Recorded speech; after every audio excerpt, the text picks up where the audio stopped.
Hi, my name is Ian Wright, and today I'm going to demonstrate how to paint a lovely scene of Sakura trees, as I'll be demonstrating this Sunday for High Park Brewery at Runnymede and St. Clair. I'm going to go step by step and make it easy for you to be able to paint this one step at a time. And we're all going to come out with framed versions of this, and hopefully you'll learn something along the way and come out with a beautiful painting. So let's begin. Now, first thing we're going to do is create a sketch to indicate where we're going to put all these trees, where we're going to put the whole landscape, how we're going to lay it out.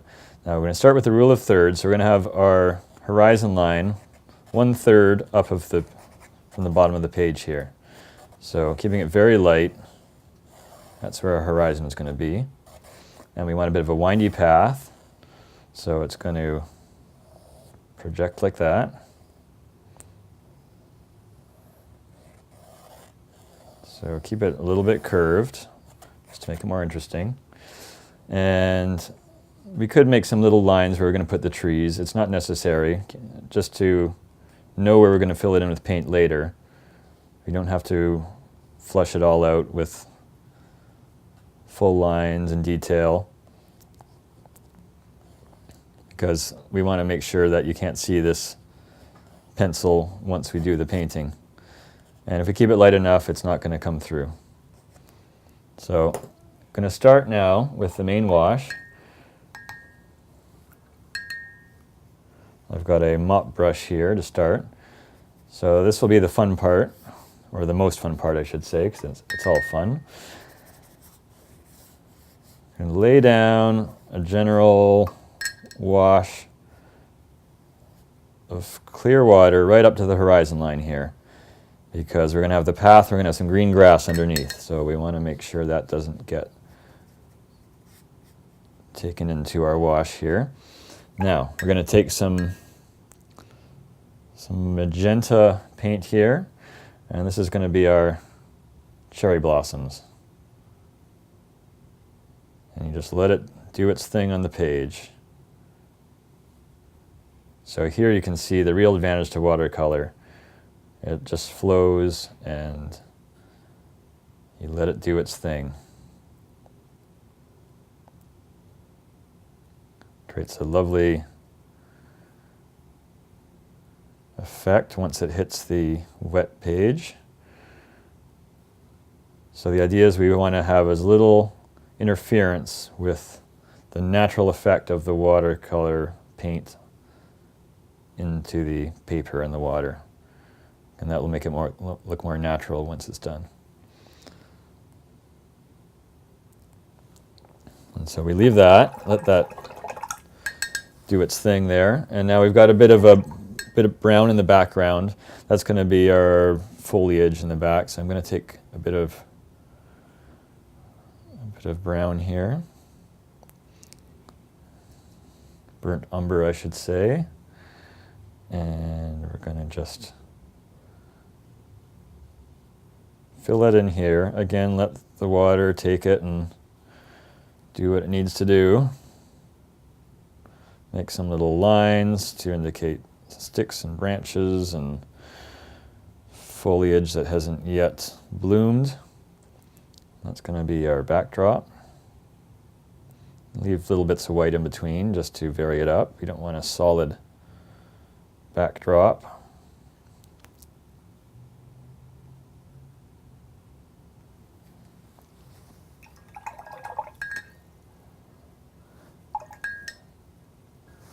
And now I'm going to leave that for a little bit here. And I'm going to start on the green grass. So again, I'm going to wet only the area I want to be green. So we've got to be careful here. Once this is dry, you can be a bit more loose with it, but at the moment it's wet, so I don't want to get any water past the horizon line into my previous wash. So I'm filling this in with water so we can do a much similar thing with the green area and let it flow, because as long as it's constrained within this water, it won't go beyond that, and it'll just intermingle on the paper without us having to spread it around ourselves. And that's the key. You don't want to have to do too much nitpicking with your with your paint. You want to let it look natural, let it flow. So I'm starting up here with some light green. And just to give a bit of depth to it, I'm going to add some blue as we go along. So a bit more blue each time. This will create a nice gradient.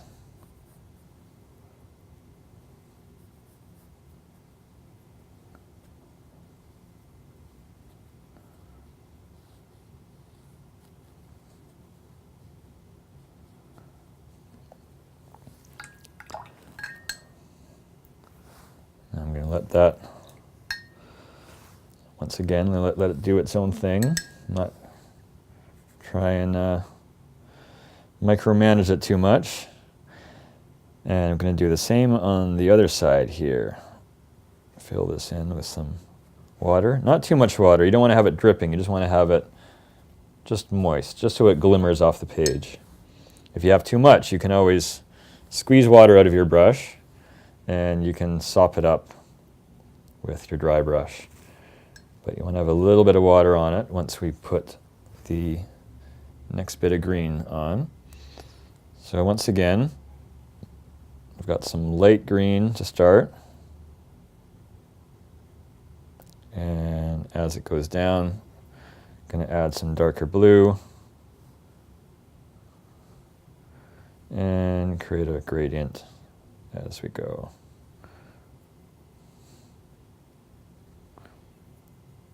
And again, don't touch it too much. Let it mix on the paper. This is the great thing with watercolor, is that you can let it intermingle and you don't have to plan every single stroke that you make. Now, I'm going to check with the back of my hand to see how this is doing, if this is dry enough. It feels like it's dry enough, so I can add some sky here. I'm going to add a bit of blue in the top. Now, the back of your hand is much more sensitive for telling if something is wet. It also doesn't have the oils as the front of your hand does. So always check. Also, if you're checking a brush, if you're checking if your brush is wet, if you want to test the softness of a brush, always use the back of your hand, because you don't want to get any oils on either the paper or on the brush.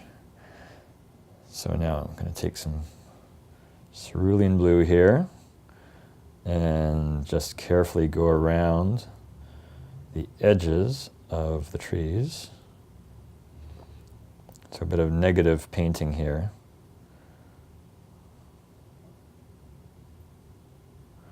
Now you don't want it completely uniform. You want to create a bit of chaos in your pattern as you're painting it here. Also, remember, as it dries, it's going to turn out a lot lighter than it looks when you first put it down. So I'm going to let that sit for a while, let it dry.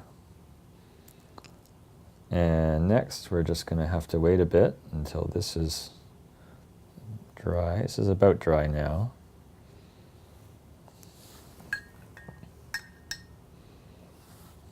And for the path as well. Well, we can get to the path while waiting for this to be totally dry. You want it to be completely bone dry before you really go in there, because otherwise it's going to start bleeding into the other colors. And we're getting to the point where we want to have some very rigid looking branches and trunks to look like some solid pieces of wood. So I'm going to be very careful here. This is mostly dry. I'm going to be very careful and do the path now. Again, I'm going to wet this area. I don't want the path to be green, so I've got to be careful not to get any water into this green area. Feels like it's dry enough that that won't happen. But so I'm going to take a bit of a grayishy purple here. The purple because there's a little bit of blue reflected from the sky. And this is just taken from paint that's on my palette as well. Not a specific color, but this can be easily created by mixing some blue, a little bit of orange, and whatever happens to be on your palette. So that there's a basic path. Now we want to create a bit of an effect, 3D effect. So I'm going to get a bit of blue, just like I have in the grass, and add that.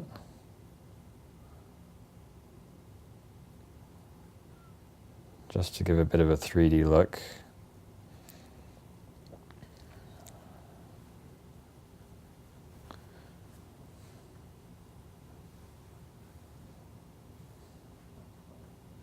You don't want to go overboard with this because you don't want a blue path. You just want to have a bit of extra dark area along the bottom.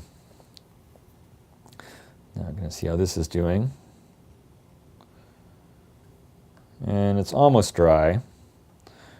I think we're going to go ahead and add some darker bits back here just to give some dimension.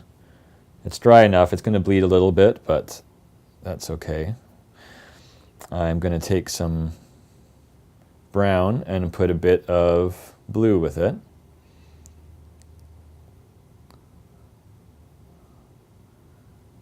That will make a bit of a darker color, and I'm just going to flick the brush.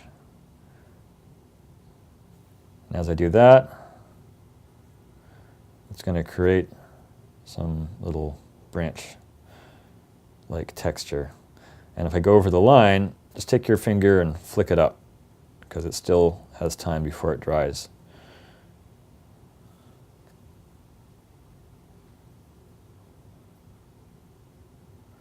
And in here you can kind of go nuts with your brush strokes and just create an interesting background texture.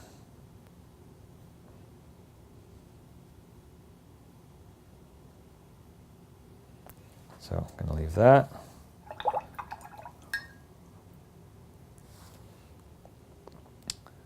And next, we're just waiting for the grass here to dry, and then we can do the tree trunks.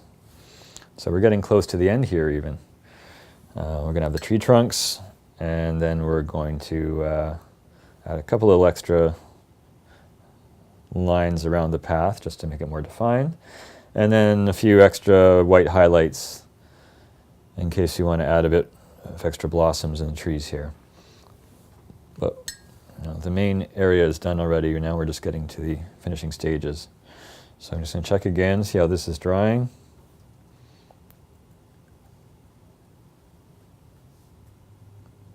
It's almost there.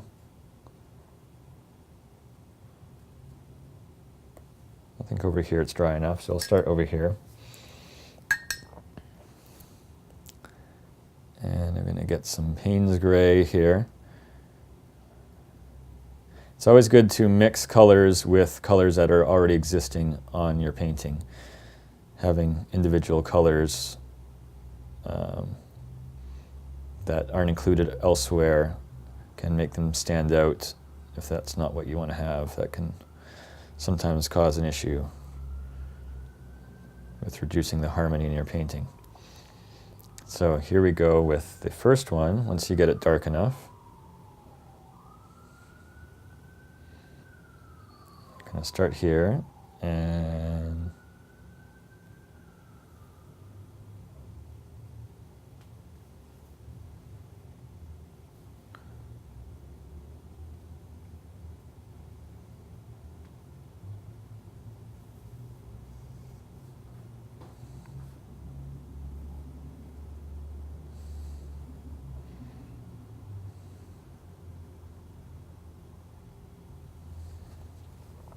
so we've got our first tree trunk there. Got one over here.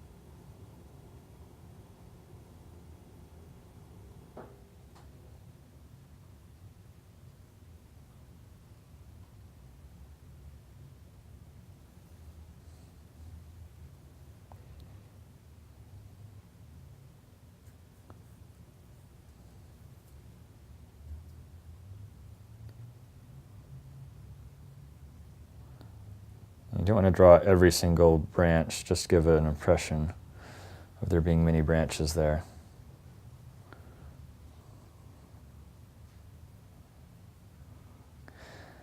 And now for the ones in the background, we want to add a little bit of water as we paint these because we want them to look a bit more faded out. Not quite as dark as the ones in the foreground.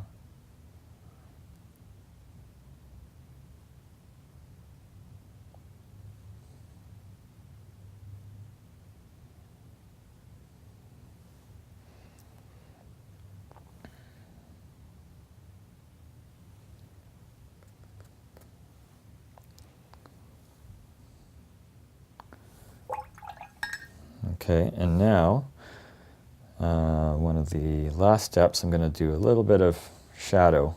So a very diluted color from the trees here. You don't want it too dark, just to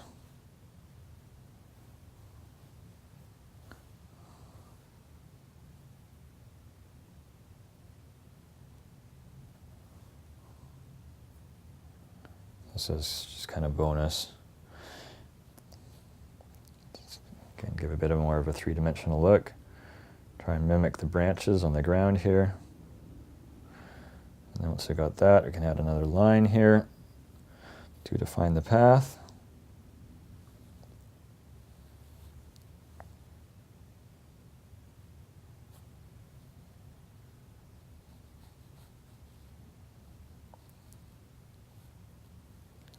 Make this a bit darker just so it fades more into the background.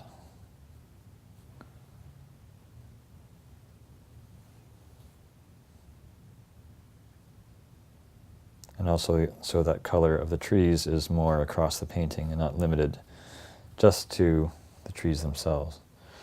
So we're almost done here. I'm just going to define this again. Once again, the stuff closer to the foreground, if it looks darker, it looks like it's closer.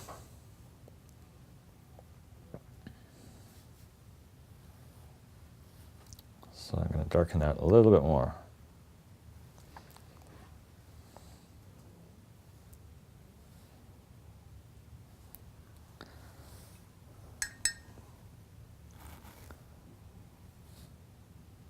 And also by the base, since we lost some of the pigment with the shadows.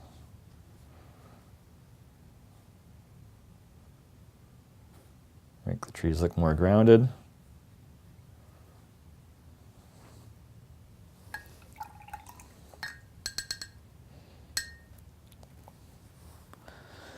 So now, I'll just do this one a bit more.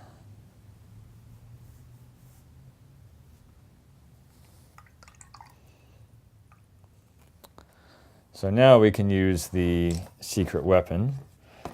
This is frowned upon by many watercolor societies, but it's great in a pinch. This is a Pentel correction pen, and many watercolor purists will be aghast at this, but when you're in a pinch, you need to have some pure white. It really works well.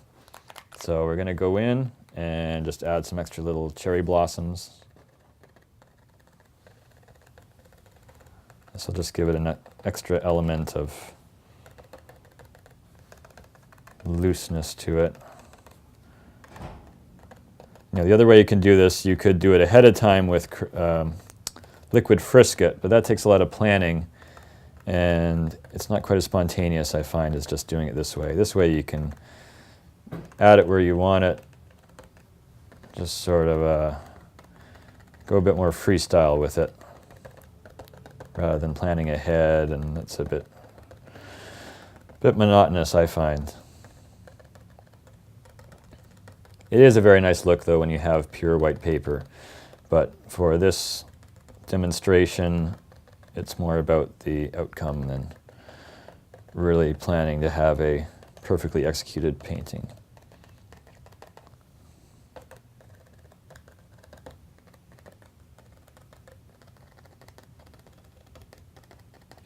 So, and keep them random. Don't be too uniform with your little petals here. You want it to look organic. So cluster some up in one area and then go to another area, do a cluster. Don't just go dot, dot, dot, dot, dot. It's going to look too mechanical. It has to look organic. And, you know, cross some of the branches as well.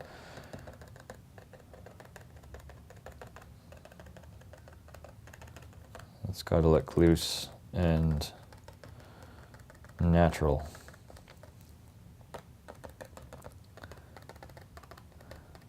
It really comes out well when you do it in front of the darker areas. Maybe a little bit over the sky too.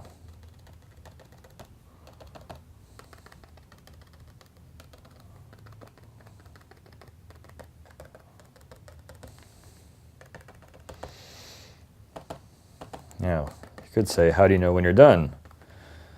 I kind of find when you keep adding stuff and it makes it look worse, that's when you're done. Otherwise, you're just going to keep going and mess up a good thing. So I think we're getting there. It's got a good overall look to it. It's a bit dark over here. So yeah, I think that's about done. And you can sign it. I would say maybe one more thing I'll add. This is bonus. I'll just get a bit of darker gray here and maybe put a couple of lines in.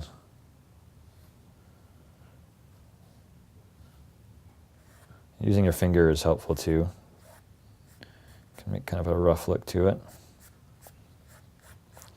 Just some little motion lines there. It looks like some people have been by on bikes or cars or what have you. Baby strollers. Just breaks up that line of the shadow a bit. And you extend it down here.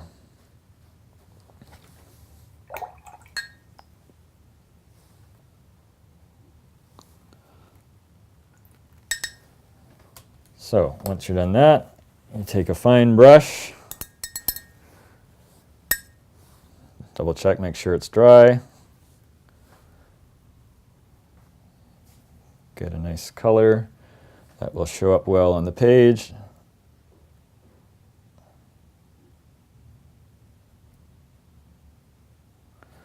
And give it your signature.